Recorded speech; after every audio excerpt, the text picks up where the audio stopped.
The fluorescent lights of the grocery store buzzed like angry wasps above my head, drilling into my skull with their relentless hum. I pressed my fingers against my temple, trying to massage away the headache that had been building since my double shift ended an hour ago.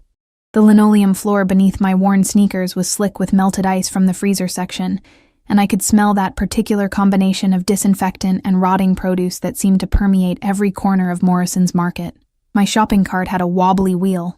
Of course it did, and it squeaked with each push, announcing my presence to anyone unfortunate enough to be in the same aisle. I didn't care.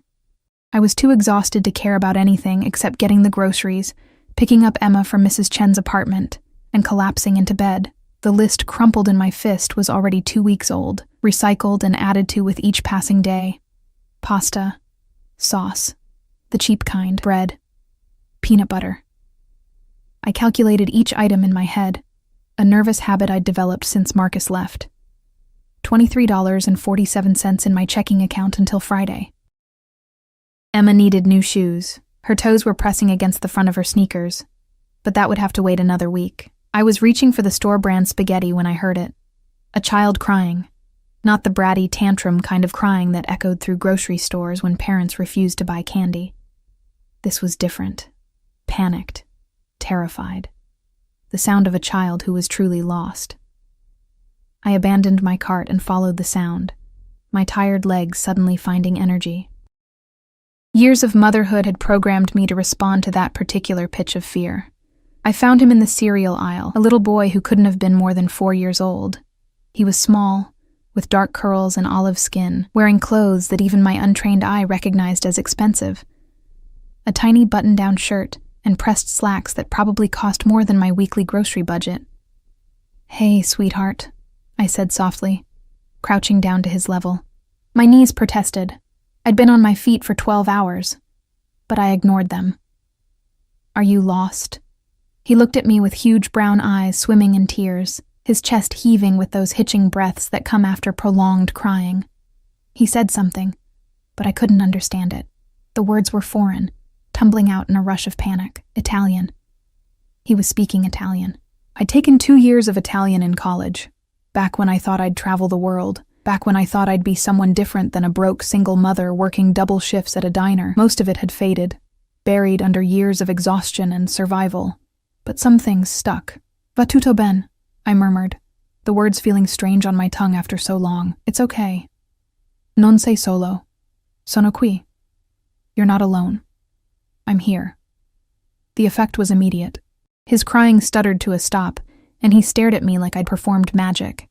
I kept going, dragging up every phrase I could remember, my accent probably terrible but apparently good enough for a terrified 4-year-old. "Come to Chiami. What's your name?" "Luca," he whispered. And then the words came pouring out, too fast for me to catch most of them. But I got the important parts. He'd let go of his papa's hand. He couldn't find him. He was scared. I took his small hand in mine, so tiny, so warm, and stood up. "Andiamo a trovare tuo papà. Let's go find your papa."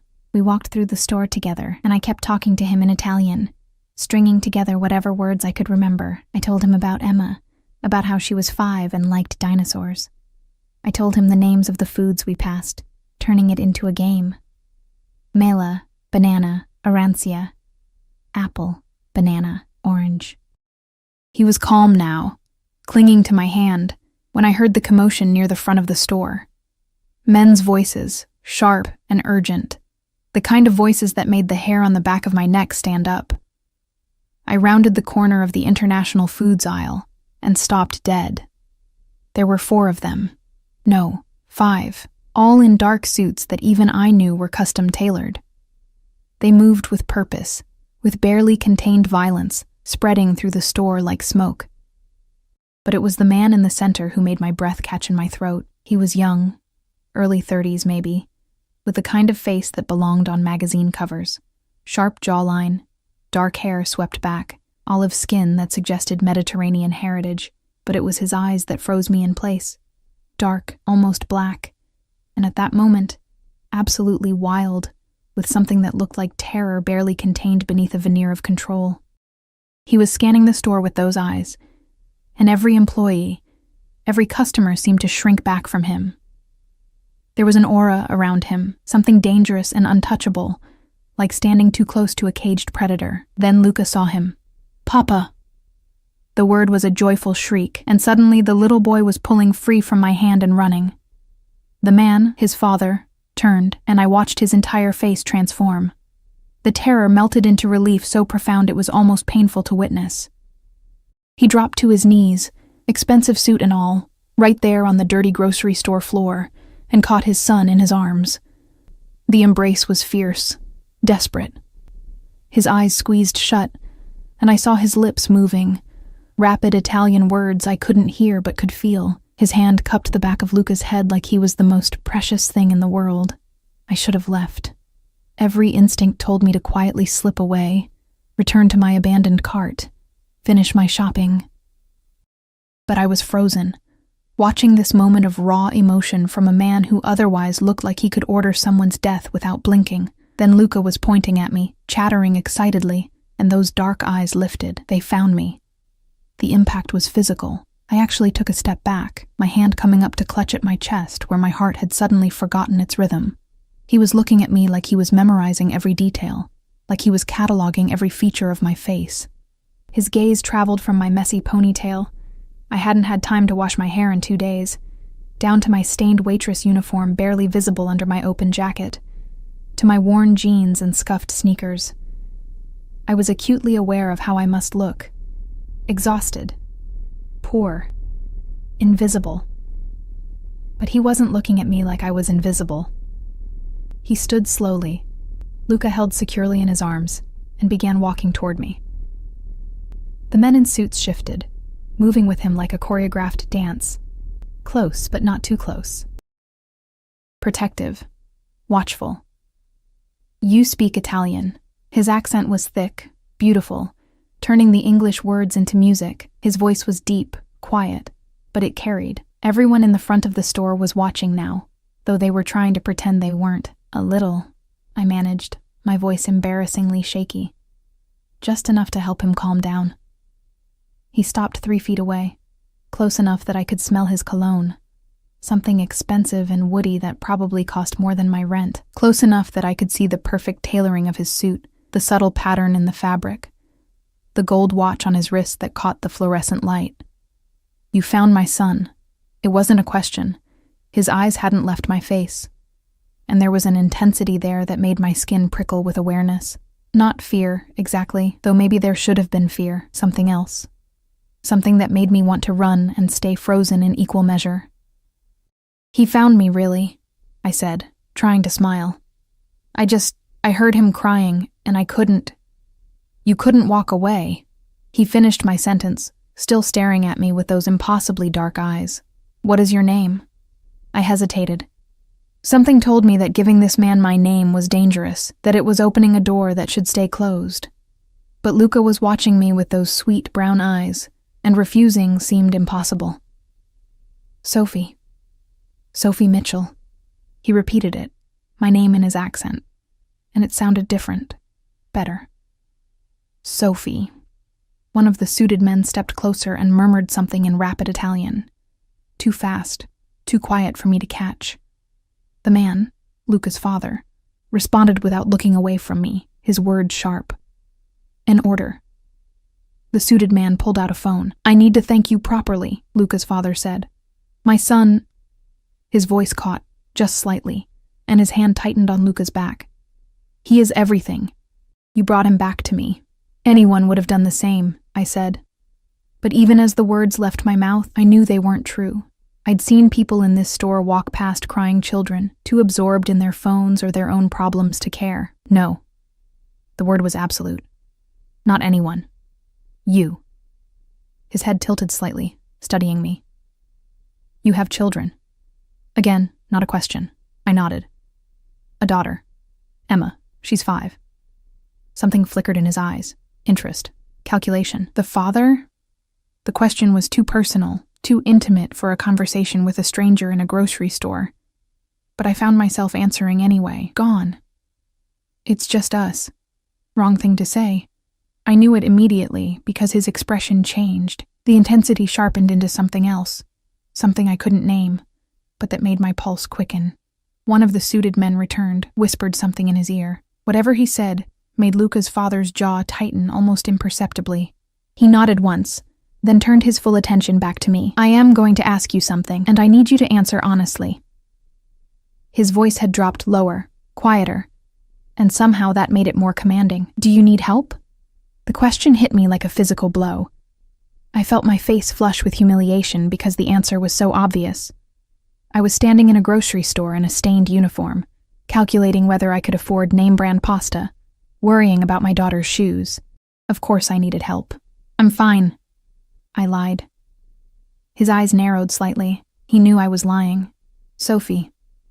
The way he said my name sent a shiver down my spine that had nothing to do with the cold air from the nearby freezer section. I'm managing, I amended, which was closer to the truth. Luca. He spoke to his son in Italian, and I caught enough to understand he was asking what I'd said to him. Luca responded enthusiastically, gesturing, his little voice bright with excitement. The father's expression softened as he listened, but his eyes stayed on me. When Luca finished, he was quiet for a long moment. You made my son feel safe when he was terrified, he finally said, in his language, in words that meant something to him. Do you understand what that means to me? I didn't know how to answer that, so I said nothing. I am Dante Caruso. He said it like it should mean something, like I should recognize the name. I didn't, but I watched the way the other shoppers suddenly found reasons to be in different aisles, the way the store manager had appeared and was hovering nervously nearby. And I don't forget debts. There's no debt, I said quickly. He's a child. He needed help. That's all. That's all, Dante repeated, and something like amusement crossed his face. You are unusual, Sophie Mitchell. One of the suited men stepped forward and held out a business card, heavy cardstock, embossed lettering. I took it automatically. There was a phone number, nothing else. If you need anything, Dante said. Anything at all. You call this number. I don't need... You will call. It was a command, soft but absolute. Or I will be very disappointed. There was a weight to those words, a suggestion that disappointing Dante Caruso was something to be avoided at all costs. He shifted Luca to his other arm and stepped closer. Too close. I could feel the heat radiating from his body, could see the fine stubble along his jaw, could count the flecks of gold in those dark eyes. Thank you, he murmured, for saving what matters most to me. Then he reached out, and I thought he was going to shake my hand. Instead, his fingers brushed my cheek, so gentle it was barely there, but it sent electricity racing across my skin. He turned and walked away, his men falling into formation around him. I watched them leave, watched as they climbed into a black SUV with tinted windows that had been parked illegally right in front of the store entrance. The vehicle pulled away, and just like that, it was like they'd never been there, except for the card in my hand and the feeling of his fingers still burning on my cheek. I stood there, trembling, until the store manager approached nervously. Miss, are you all right? That was... Do you know who that was? I looked down at the card, then back up at him. Should I? His face went pale. Dante Caruso. He lowered his voice to barely a whisper. He's the head of the Caruso family, the Mafia, miss. You just met the most dangerous man in the city. The card slipped from my fingers and fluttered to the floor. I didn't sleep that night. Emma was curled against my side in our shared bed. Our apartment was too small for separate rooms, her breath warm and steady against my arm. Usually, her presence calmed me, reminded me why I worked myself to exhaustion, why every struggle was worth it. But tonight, I couldn't stop shaking. The business card sat on our tiny kitchen table, face down, like not seeing the number would make it less real. Dante Caruso, the Mafia. I'd grown up on stories about the mob, dramatized versions on TV shows and movies, men in dark suits making offers you couldn't refuse, violence wrapped in expensive cologne and Italian leather shoes. I'd always thought it was exaggerated, Hollywood nonsense designed to thrill audiences, but the way people had scattered in that grocery store, the way the manager's face had drained of color, the men in suits who'd moved with barely restrained violence that hadn't been acting, and his eyes. God, those eyes when he'd looked at me. Like I was something rare he'd found, something he wanted to keep. I finally drifted off near dawn, only to be jolted awake 2 hours later by Emma bouncing on the bed. Mama, you're gonna be late for work, I groaned and checked my phone. She was right. I had 40 minutes to get her to Mrs. Chen's and make it across town to the diner. I threw off the covers and we went through our morning routine on autopilot. Cereal for Emma, coffee for me, brushing teeth, finding shoes, grabbing backpacks. Mrs. Chen met us at her door with her usual warm smile. She was 72 and refused payment for watching Emma, claiming she was lonely anyway and enjoyed the company. I paid her what I could, slipping 20s into her hand when she wasn't looking, knowing she tucked them into Emma's backpack when I wasn't looking. We had an unspoken agreement to take care of each other. You look tired, Sophie, Mrs. Chen said, her wrinkled hand patting my cheek. More than usual. Bad dreams, I lied. Emma hugged me goodbye, already distracted by the promise of Mrs. Chen's homemade dumplings for lunch. I kissed the top of her head, breathing in the scent of her strawberry shampoo, and left. The diner was its usual chaotic mess during breakfast rush. Hank's place had been serving the same greasy food for 40 years, and the clientele reflected it. Truck drivers, construction workers, elderly couples nursing coffee for hours. The air smelled like bacon grease and burnt coffee, and the black and white checkered floor was permanently stained no matter how much bleach we used. You're late, Marcy said, not looking up from the order she was scribbling. She was 50-something, had worked there longer than I'd been alive, and had a perpetually exhausted expression that I was probably starting to mirror. 3 minutes, I said, tying my apron. Still late. Table 6 has been waiting. I grabbed my order pad and fell into the rhythm. Smile. Take orders. Smile. Deliver food. Smile. Refill coffee. Smile. The hours blurred together in a haze of demanding customers and sore feet. It was almost noon when everything changed. The diner went quiet. Not gradually. It was like someone had flipped a switch, cutting off conversations mid-word. I looked up from the table I was clearing and felt my stomach drop.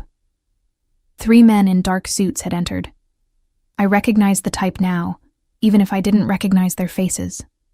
They moved like Dante's men had moved, purposeful, dangerous, scanning the room with professional precision, and then he walked in behind them, Dante Caruso, looking impossibly out of place in the rundown diner. His suit probably cost more than everything in the building combined. He wore sunglasses despite being indoors, but he pulled them off as he entered, and those dark eyes swept the room before landing on me. My hands went numb.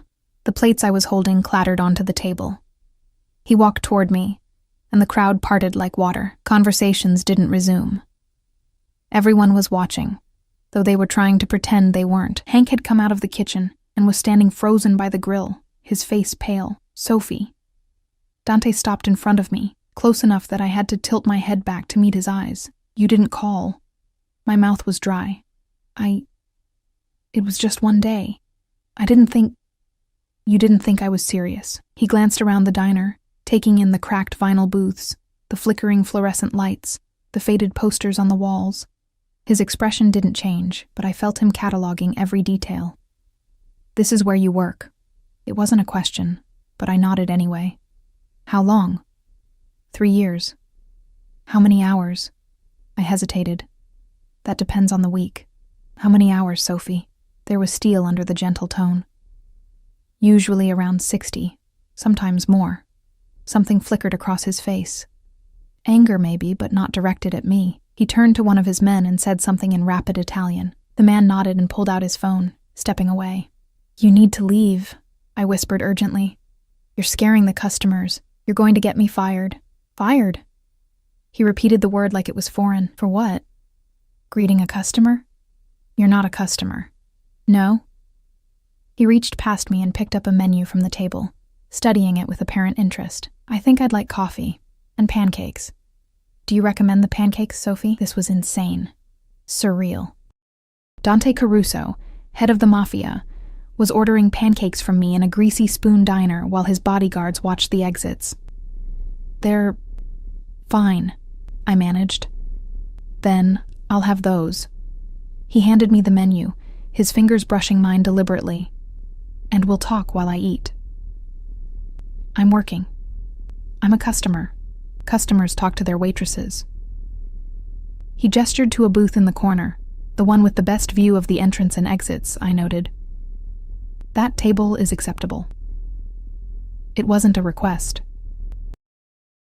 I led him to the booth, acutely aware of every eye in the diner following us. His men took positions around the restaurant.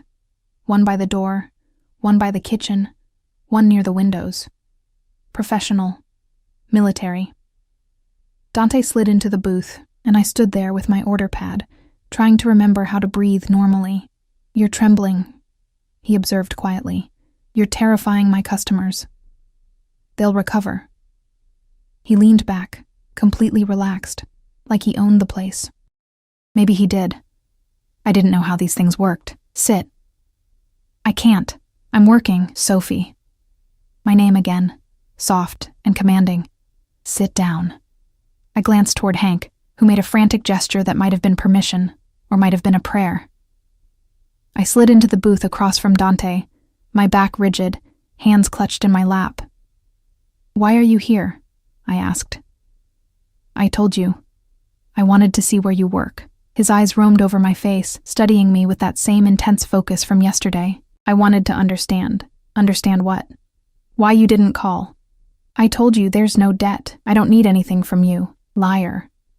The word was gentle, almost affectionate. You need everything. I had you investigated, Sophie Mitchell. Ice flooded my veins. You what? After you left yesterday, I had my people find out everything about you. He said it calmly, like it was the most normal thing in the world. Single mother. 28 years old. Daughter named Emma, age 5. Father unknown. No, not unknown. Absent. Marcus Webb.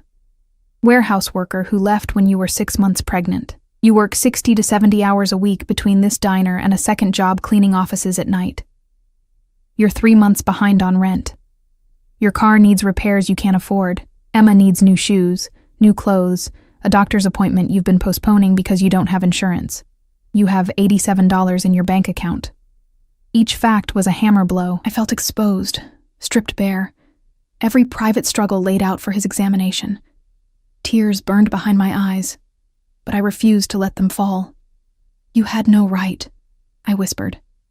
I had every right. You saved my son. That makes you my responsibility now. I'm not your responsibility. I'm not anything to you. His hand moved across the table, lightning fast, catching my wrist before I could pull away. His grip was firm but not painful, his thumb resting against my pulse point where my heart was racing. You are everything to me, he said quietly, and the intensity in his voice made my breath catch. Do you understand? From the moment my son pointed to you, from the moment I saw how you looked at him with such kindness, such care, a stranger's child, I knew. You are what I've been looking for without knowing I was looking. You're crazy, I breathed. Probably. His thumb stroked once across my pulse, a gentle caress that sent heat spiraling through me. But I am also right. You felt it too yesterday, when I touched your face, when our eyes met. You felt this thing between us. I had. God help me, I had. But feeling something and acting on it were different things, especially when the man was apparently a crime lord who had me investigated like I was some kind of project. Let me go, I said. He did, immediately, his hand retreating, but his eyes never left mine. Marcy appeared beside the table, her voice shaking slightly. Your order, sir. Coffee, pancakes, and whatever Sophie usually eats on her break. I'm not hungry, I said. You're always hungry. You skip meals to save money. He looked up at Marcy. Bring her food. Marcy fled. I wanted to flee too, but I was trapped in the booth by his presence, by those eyes that seemed to see through every defense I'd built. I'm going to make you an offer, Dante said, and I want you to think carefully before you refuse. I don't want your money. I'm not offering money. I'm offering everything. He leaned forward, his voice dropping to barely above a whisper. Your rent, paid, your car, Fixed. Emma's needs.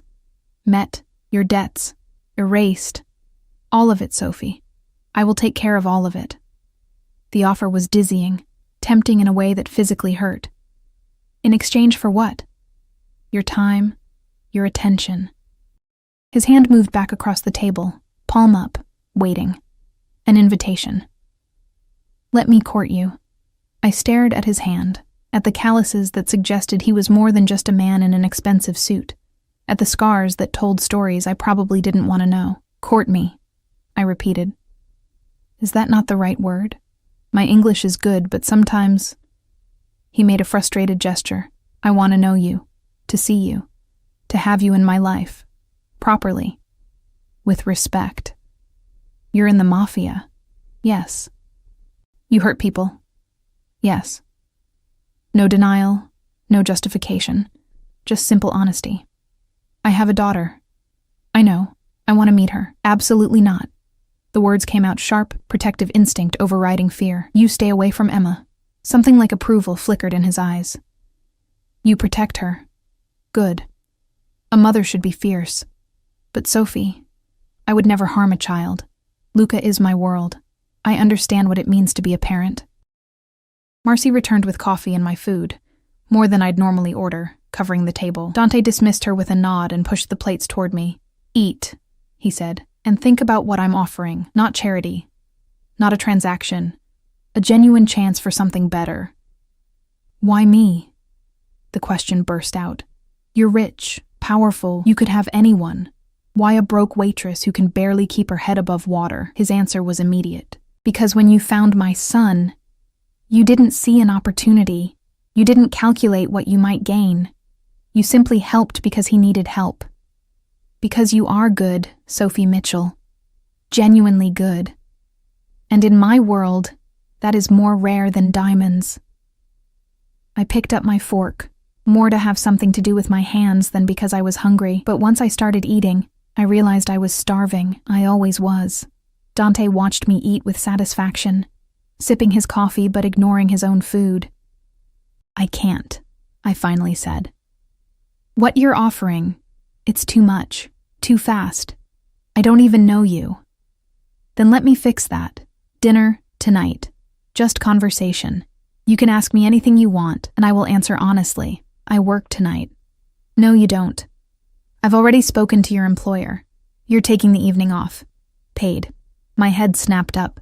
You can't just... I can. I did. He tilted his head. Are you going to lecture me about overstepping? Or are you going to accept that I am a man who solves problems, and right now, you are my priority problem? I'm not a problem to be solved. No, you're a gift to be treasured. He stood, pulling out his wallet and dropping several $100 bills on the table. That's for your service. Excellent coffee.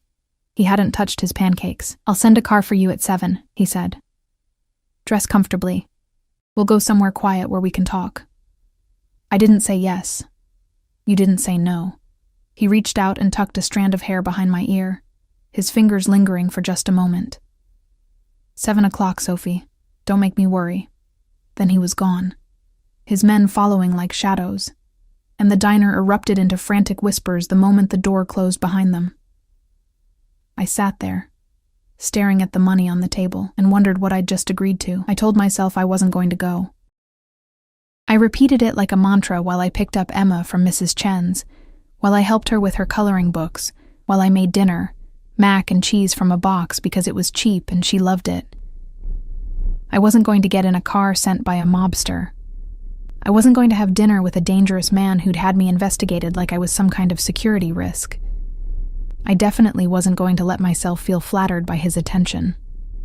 But at 6:30, I was standing in front of our closet, really just a rack with a curtain, staring at my pathetic collection of clothes. Everything was either stained, worn, or both. I had exactly one dress that wasn't falling apart, a simple navy blue thing I'd worn to a cousin's wedding 2 years ago. It was probably out of style, definitely too formal for wherever we were going, but it was all I had. You look pretty, Mama, Emma said from the bed, where she was arranging her collection of plastic dinosaurs in some elaborate scene only she understood. I'm just meeting someone for dinner. A work thing. The lie tasted bitter. Emma was too young to understand, but I still hated lying to her. "Mrs. Chen says she'll come watch me?" Emma looked up hopefully. She loved when Mrs. Chen babysat, because it meant dumplings and Chinese cartoons. "Yes, baby. She'll be here soon." The knock came at 6:55.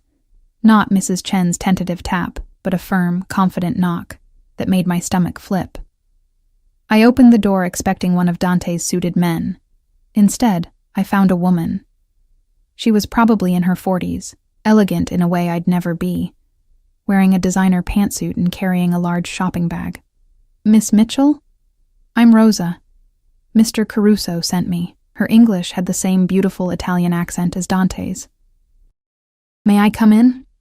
I stepped aside, acutely aware of how shabby our apartment must look. The secondhand furniture, the water stain on the ceiling we couldn't afford to fix, Emma's toys scattered across the floor. Rosa didn't seem to notice. She smiled warmly at Emma, then turned to me. "Mr. Caruso thought you might need assistance. I hope I'm not overstepping." She held out the shopping bag. Inside were clothes, beautiful clothes.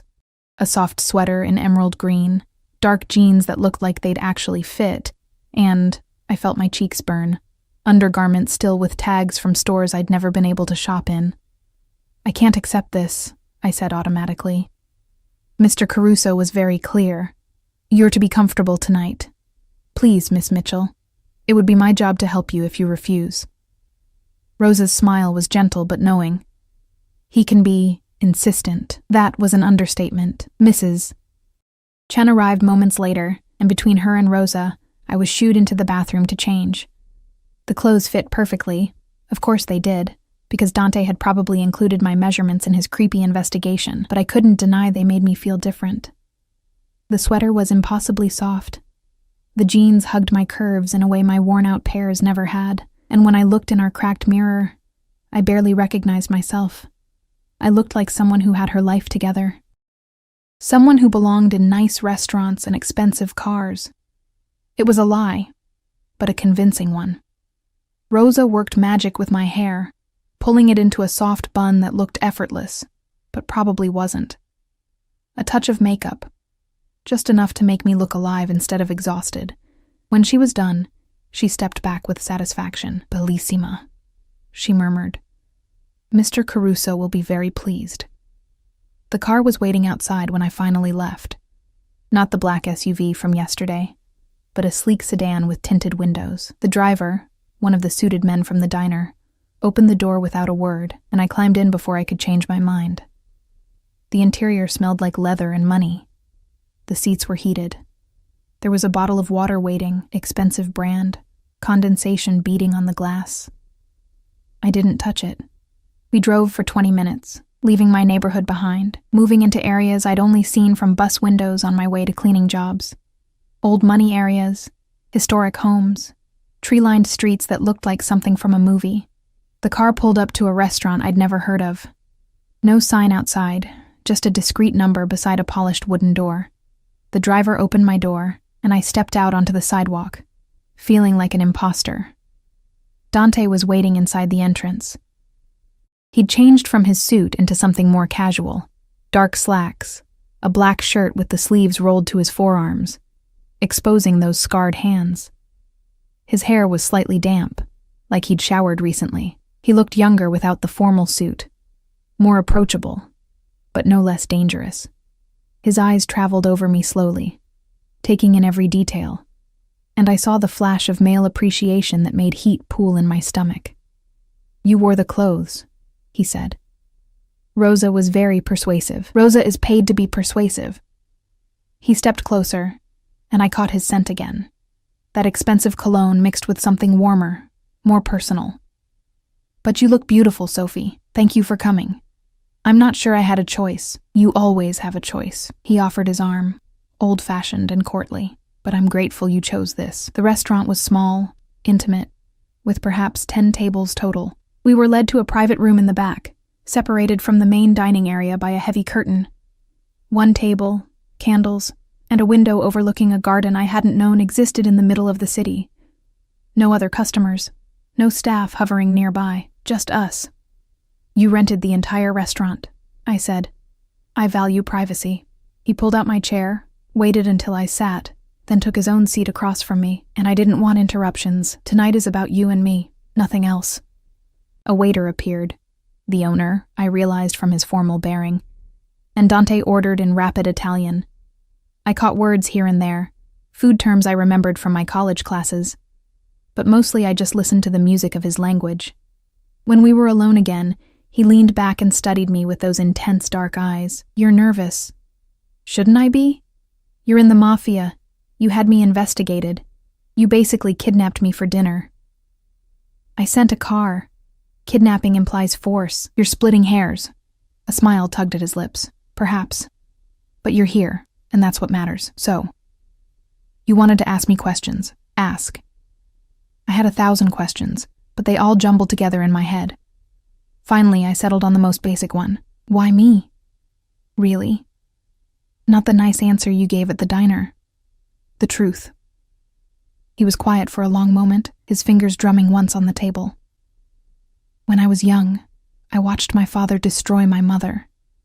Not with fists, he never hit her, but with coldness, with neglect, with other women. She loved him desperately, and he treated that love like it was worthless. She died when I was 16, heartbroken, literally. The doctors said it was heart failure, but I knew better. The candlelight cast shadows across his face, making him look older, harder. I swore I would never be like him. That if I ever found someone worth keeping, I would treasure her, protect her, give her everything. His eyes met mine. Then I spent 15 years building my empire and never finding anyone who made me feel anything beyond physical attraction.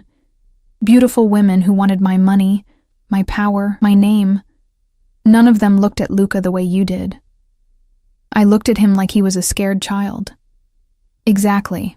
Not as leverage, not as an opportunity, just as a child who needed help. He leaned forward. Do you know what my world is like, Sophie? Everyone wants something. Everyone has an angle. Trust is currency more valuable than gold, and it's almost impossible to find. Then you appeared, speaking my language to my son, asking for nothing, and I thought, here is something real. The waiter returned with wine and the first course, something delicate and perfect that I couldn't name.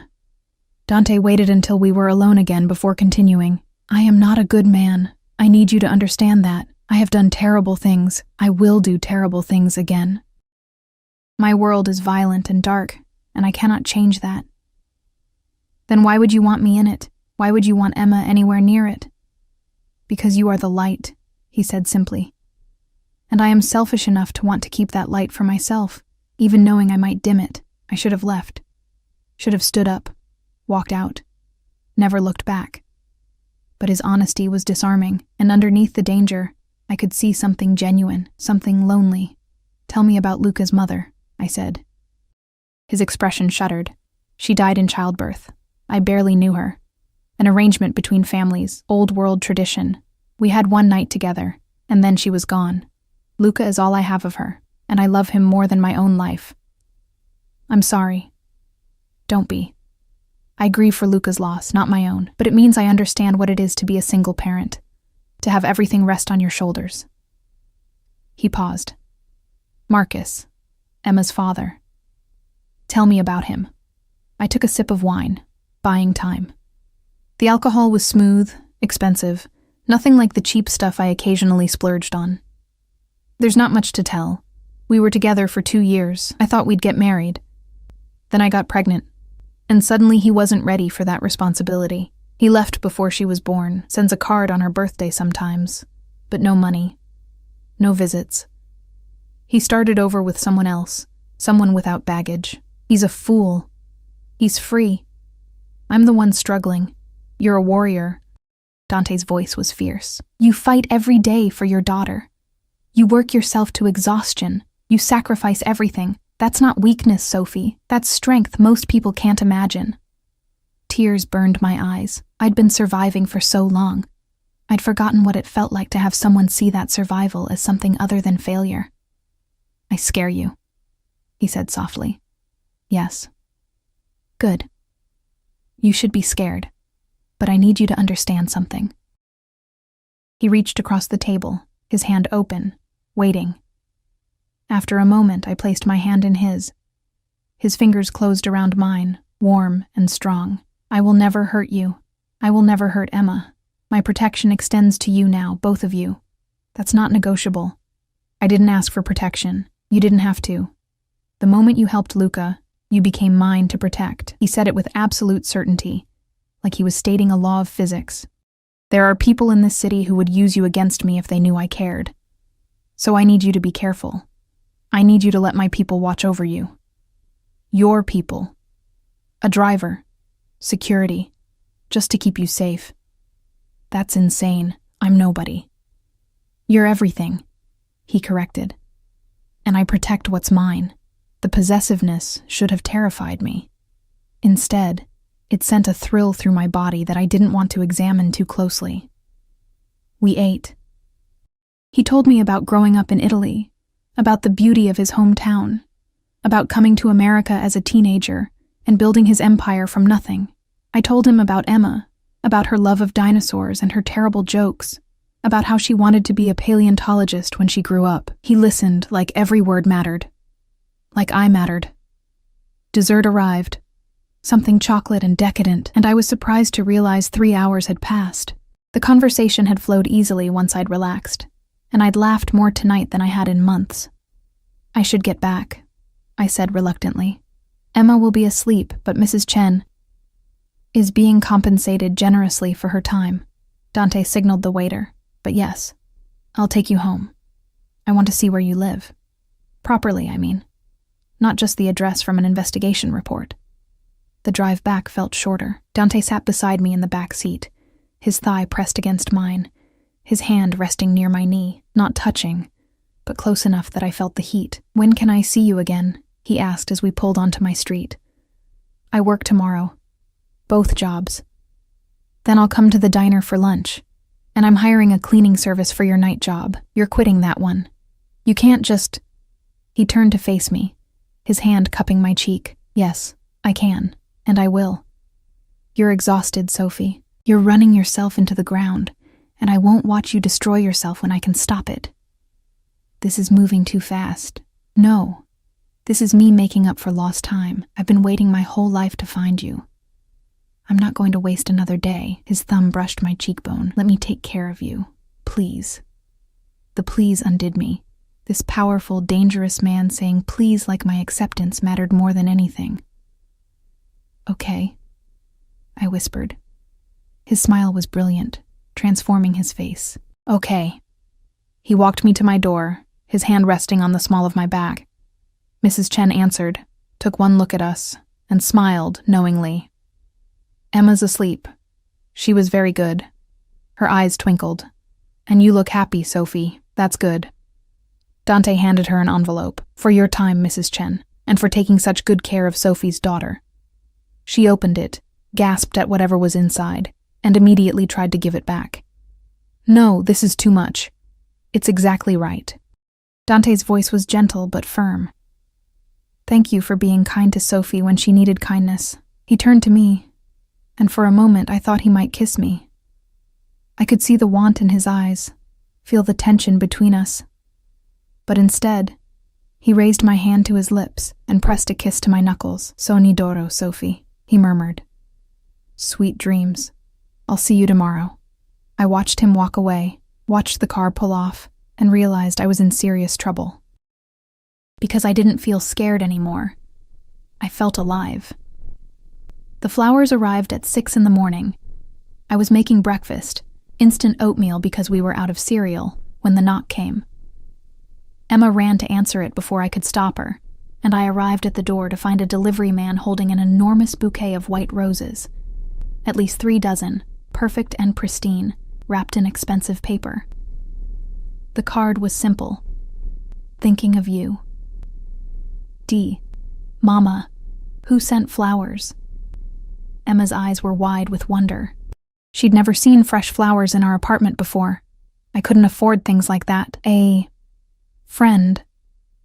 I took the bouquet, the scent overwhelming in our small space. There was nowhere to put them. I didn't own a vase, I ended up filling an old pasta sauce jar with water and cramming as many stems as would fit.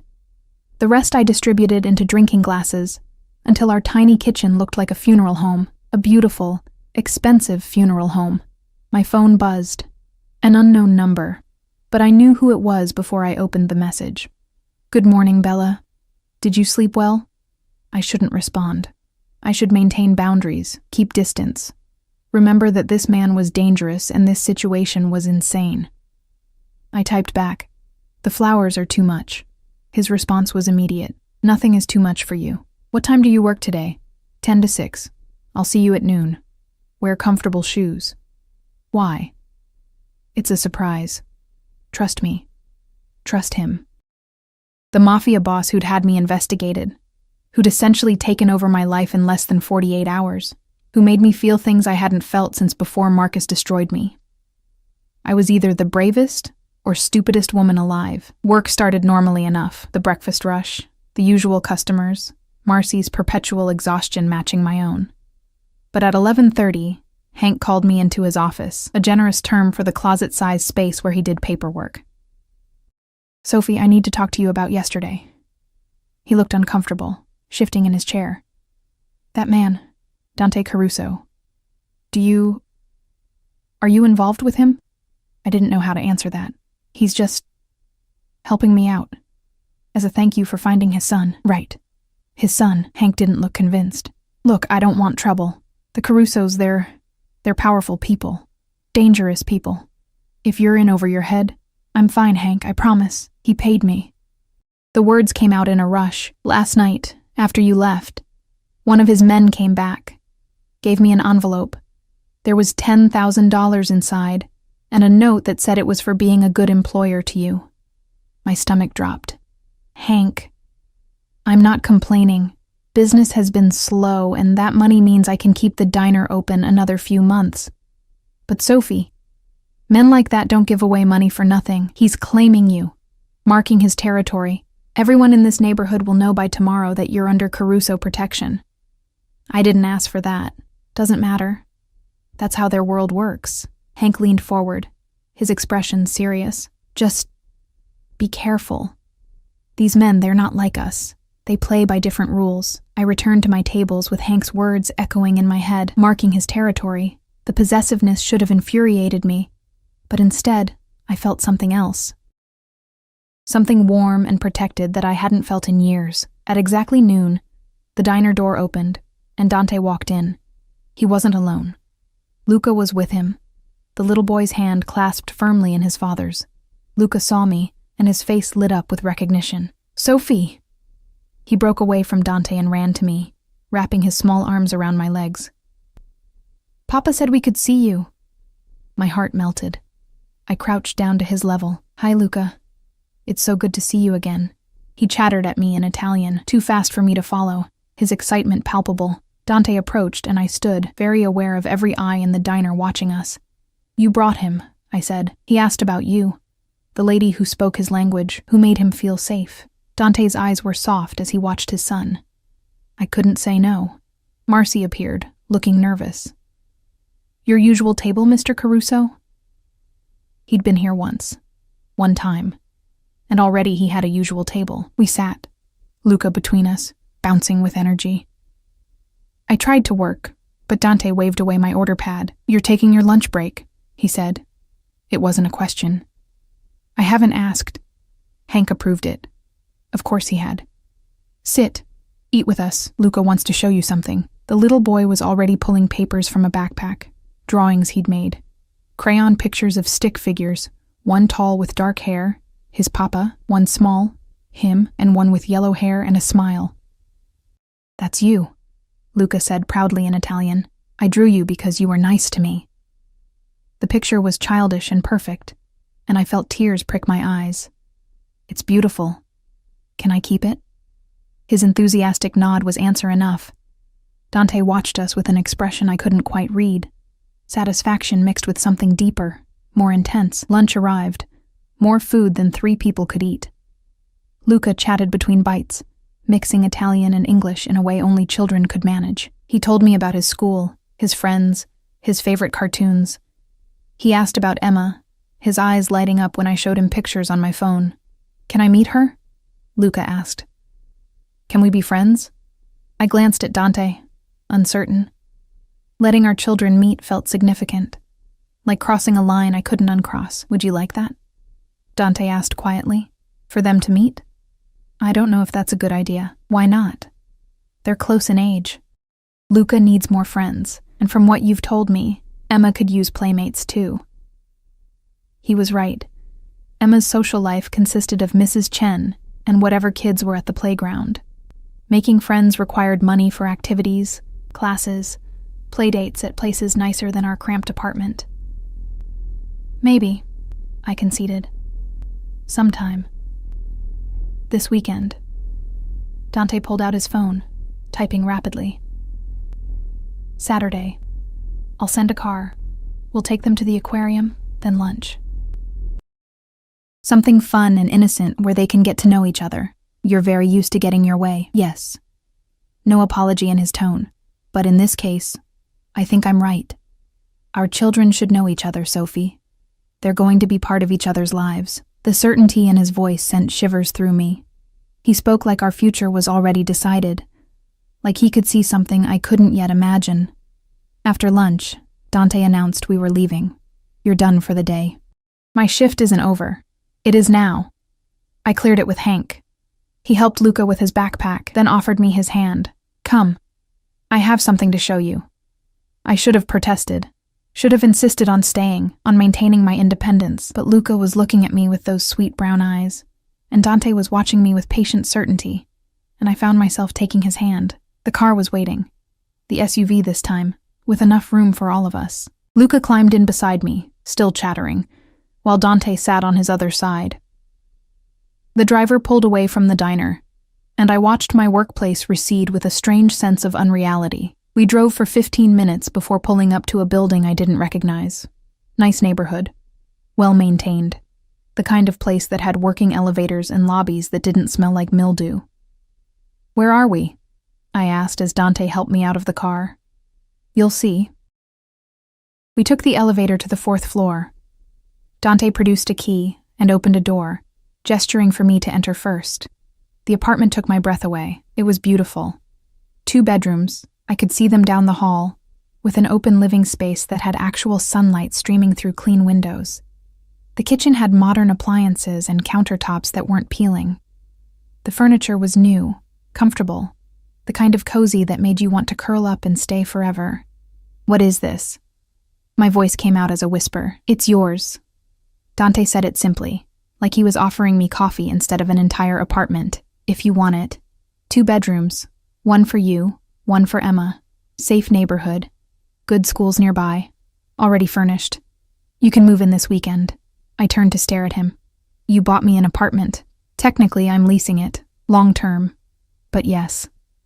"Dante, You can't stay where you are, Sophie. I've seen the reports. Your building has code violations. The wiring is dangerous. There was a break-in 2 doors down from you last month." His voice hardened. "You and Emma deserve better. This is better." "This is insane. We've known each other for 2 days. 3 days, he corrected, "and I don't need more time to know what I want. I want you safe. I want Emma safe. This makes you safe." Luca had wandered into one of the bedrooms, and I could hear him exclaiming over something in Italian. Dante stepped closer, his hands coming up to frame my face. "I know this is fast.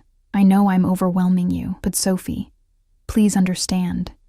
In my world, we move quickly because tomorrow is never guaranteed. When I see something I want, I take it. When I find something precious, I protect it." His thumbs brushed my cheekbones. "You are precious. Let me protect you. What do you want from me?" The question came out broken. "Really? What's the end game here?" "I want everything." His honesty was brutal. "I want you in my life, in my bed. I want to wake up next to you and fall asleep holding you. I want to watch our children play together. I want to give you the life you deserve instead of the one you've been forced to survive. You want to own me." "No." The word was fierce. "I want to treasure you. There's a difference. You'll keep your independence, your choices, your autonomy. But I'll be there, providing, protecting, caring for you the way you deserve to be cared for. My heart was racing so fast I thought it might burst. This was madness. Beautiful, tempting madness. I need time, I whispered, to think, to process all of this. Take the time you need. He pressed a kiss to my forehead, gentle and reverent, but take it here, where you're safe. Move in this weekend. Let me do this for you. Please, Sophie. That please again, devastating in its sincerity. Okay, I heard myself say. Okay. His smile was radiant. Thank you. You won't regret this, I promise. But as I looked around the beautiful apartment, at the life he was offering me on a silver platter, I couldn't shake the feeling that I was making a deal with the devil. A devil with kind eyes and a son who drew pictures of me. A devil who might actually care. Luca ran back into the room, grabbed my hand, and pulled me toward the bedrooms to show me everything he'd discovered. Dante followed, and for a moment we looked like a family. A real family, and God help me, I wanted it. The move happened so fast it felt like a dream. Saturday morning, a moving truck appeared at my old apartment. Not just any truck. A professional crew that packed everything we owned in less than 2 hours. They handled our meager possessions like they were fragile treasures, instead of secondhand junk held together by hope and duct tape. Emma was beside herself with excitement. She'd seen the new apartment the day before when Dante had insisted on showing it to her properly, and she'd fallen in love immediately. Her new room had pale purple walls and a window seat that overlooked a small park. Dante had somehow discovered her dinosaur obsession and filled the room with stuffed prehistoric creatures and educational posters about paleontology. Mama, this is the best day ever. She bounced from room to room, her joy so pure it made my chest ache. Mrs. Chen had cried when I told her we were moving. Not sad tears, happy ones. You deserve this, Sophie. You deserve someone who sees how special you are. But she'd also gripped my hand tightly and whispered, Be careful. Men like him, they love intensely, but they also destroy completely. Don't lose yourself. I'd promised I wouldn't, but I wasn't sure it was a promise I could keep. By afternoon we were settled. Dante had arranged for the apartment to be stocked. A full refrigerator, pantry filled with actual food instead of ramen and canned soup, cleaning supplies, everything we could possibly need. The closets had new clothes for both Emma and me, sized perfectly because of course they were. He hadn't come himself, something about business that couldn't be postponed. But he'd sent Rosa to help us settle in. She was patient with Emma, kind to me, and never once made me feel like charity. My phone buzzed as we were unpacking Emma's books. How is the apartment? Is Emma happy? I smiled despite myself. She's thrilled. Thank you for all of this. I want to see you tonight. Dinner. Just us. I can't leave Emma on her first night in a new place. Then I'll come to you. I'll bring food. Say yes, Sophie. I should have said no. Should have established boundaries, maintained distance, but I was exhausted and overwhelmed, and the thought of seeing him made something warm bloom in my chest. Okay. 7 o'clock. He arrived at exactly 7, arms laden with bags from an Italian restaurant I recognized from magazine reviews. The kind of place that required reservations months in advance. Behind him came Luca, clutching a wrapped present. For Emma, the little boy announced proudly, because she's my new friend. Emma took the gift with wide eyes and tore into it, a beautifully illustrated book about dinosaurs, the expensive kind with glossy pages and scientific accuracy. She hugged it to her chest and beamed at Luca. Thank you. Do you want to see my room? I have dinosaurs too. The children disappeared down the hall, and suddenly Dante and I were alone in my new kitchen. He set the food on the counter and turned to me, his eyes traveling over my face like he was memorizing every detail. You look tired, he said softly. Moving is exhausting. You should have let me send more help. Rosa was plenty. More would have been overwhelming. I started unpacking the food, needing something to do with my hands. This smells incredible. Homemade, from my grandmother's restaurant. He caught my wrist gently, stopping my movements. Sophie, look at me. I did, and the intensity in his gaze stole my breath. Are you happy here? He asked.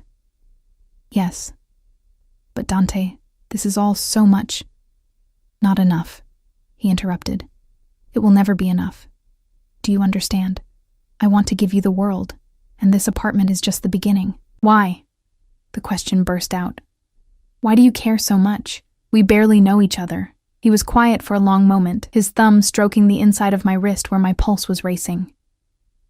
When I was 12, my mother tried to leave my father. She packed our bags in secret, planned to take me and disappear. But he found out. He didn't hurt her physically. He was too smart for that. Instead, he destroyed everything she loved. Her garden, her paintings, the letters from her family in Italy. He made her watch as he burned it all. His voice was steady, but I could hear the old pain underneath. She never tried to leave again. She just faded, became a ghost in her own home. And I swore that if I ever had power, I would use it to protect the people I cared about, to give them choices instead of taking them away. Is that what this is? Protecting me? Yes. But it's also selfish. I want you, Sophie. I want you in every way a man can want a woman. But I need to know you're choosing me freely, not because you're desperate or scared or have no other options. His free hand came up to cup my face. This apartment, the security, the money, it's all yours regardless of what happens between us. You're not trapped.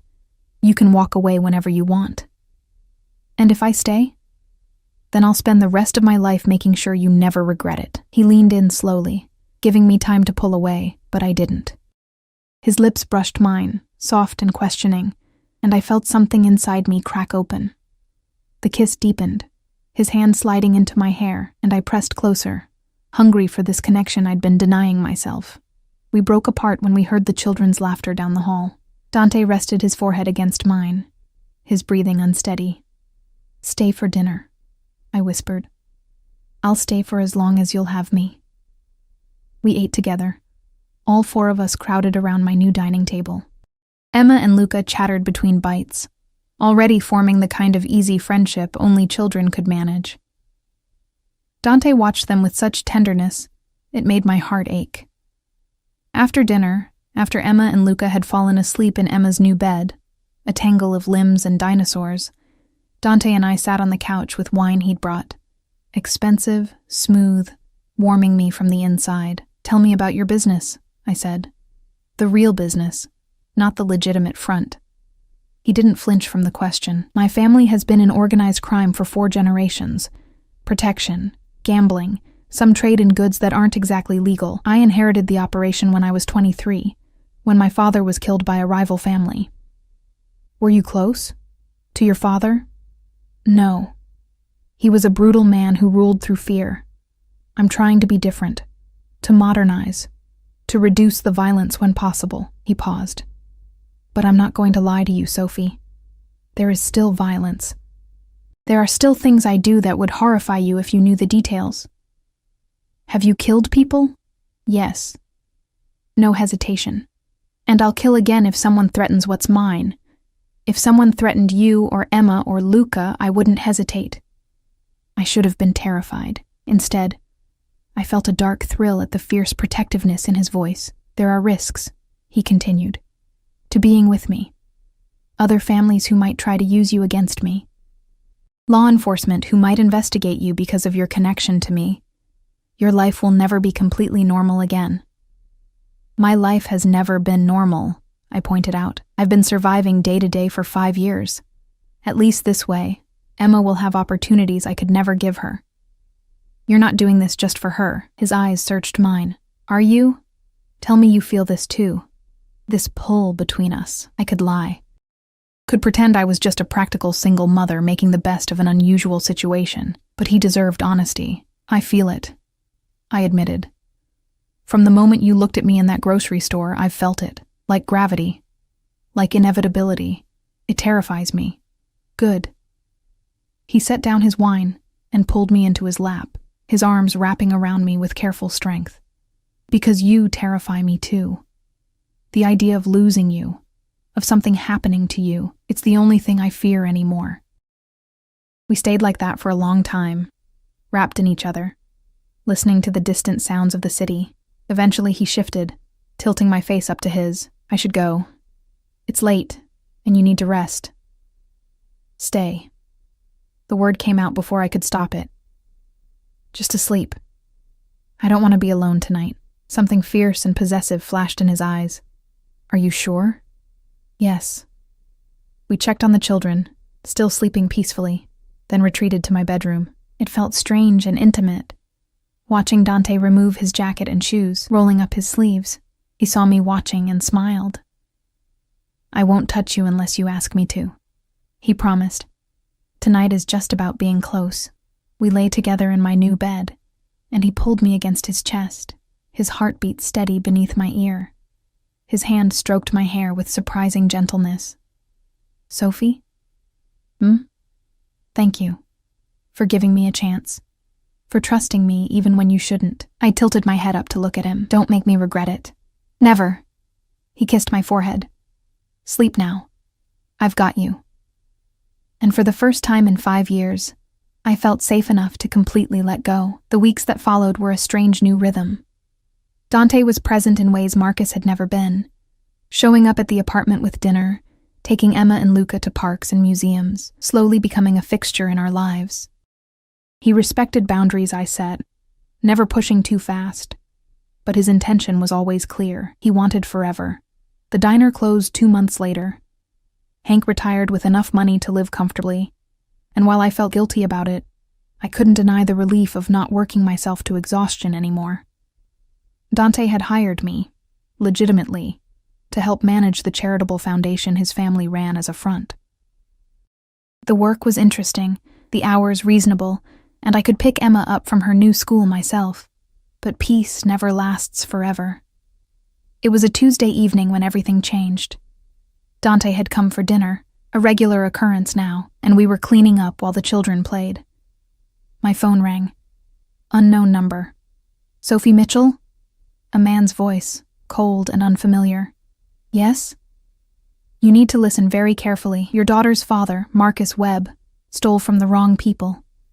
He owes a debt. Since he's disappeared, that debt falls to you. Ice flooded my veins. I don't have anything to do with Marcus. You have his daughter. That makes you involved. You have 48 hours to produce $50,000, or there will be consequences. The line went dead. I must have made a sound because suddenly Dante was there, taking the phone from my shaking hands, his expression darkening as I stammered out what the man had said. His fury was cold and terrifying. He made 3 phone calls in rapid Italian, his voice sharp as broken glass. Then he turned to me, and his expression softened. This ends tonight, he said. No one threatens what's mine, Dante.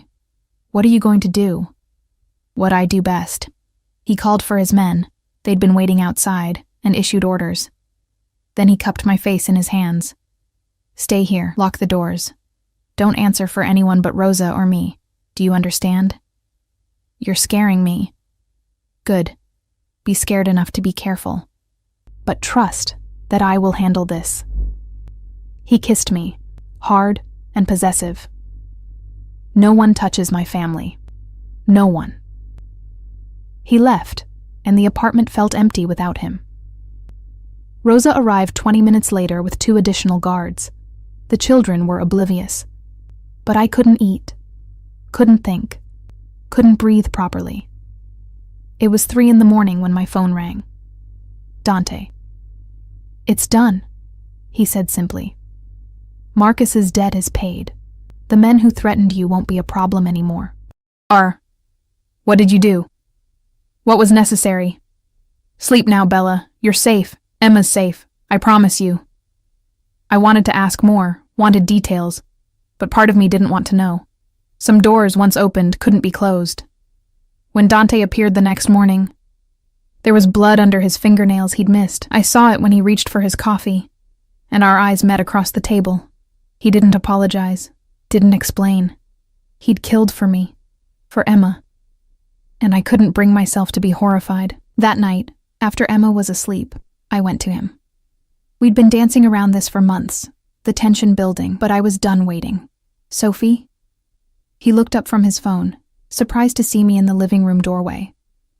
I crossed to him and kissed him with all the fear and relief and need I'd been holding back. He responded immediately, pulling me into his lap, his hands tangling in my hair. Are you sure? He breathed against my lips. I'm sure. I love you, Dante.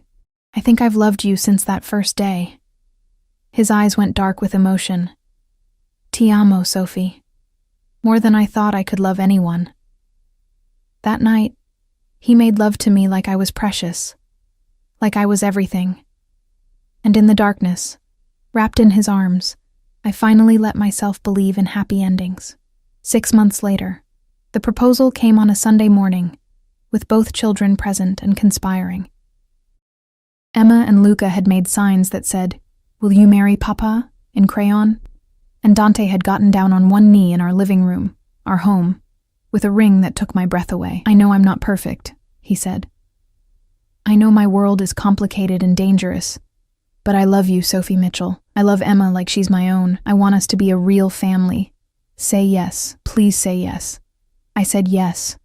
The wedding was small, intimate, just family and close friends. Luca was the ring bearer, Emma the flower girl, and when Dante kissed me at the altar, I tasted salt from both our tears. We honeymooned in Italy, where he showed me the town where he'd grown up, the streets his mother had walked, the places that had shaped him. We made love under Mediterranean stars, and he whispered promises in Italian that I was finally fluent enough to understand. When we returned home, Emma asked when she could start calling Dante Dad. "Whenever you're ready, Piccola," he told her, lifting her into his arms. "I'm ready now," she said simply. And just like that, our family was complete. Life wasn't perfect. Dante's business still required things I didn't ask about. There were still dangers, still threats we navigated carefully. But we had each other. We had our children. We had love that felt like coming home. On our first anniversary, Dante gave me a gift, the deed to Mrs. Chen's apartment building. He'd bought it and made sure she'd never worry about rent again. "You take care of the people you love," he said when I cried. I learned that from you. I'd walked into a grocery store 5 years ago, exhausted and invisible, just trying to survive. I'd helped a lost little boy because it was the right thing to do, and somehow, that single act of kindness had given me everything I'd stopped dreaming was possible. As I watched Dante play with our children in the garden of our new home, bigger now, room for the family we were building, I sent a silent thank you to whatever twist of fate had brought us together. I'd been drowning, and he'd pulled me to shore. Now we were both finally breathing, finally home.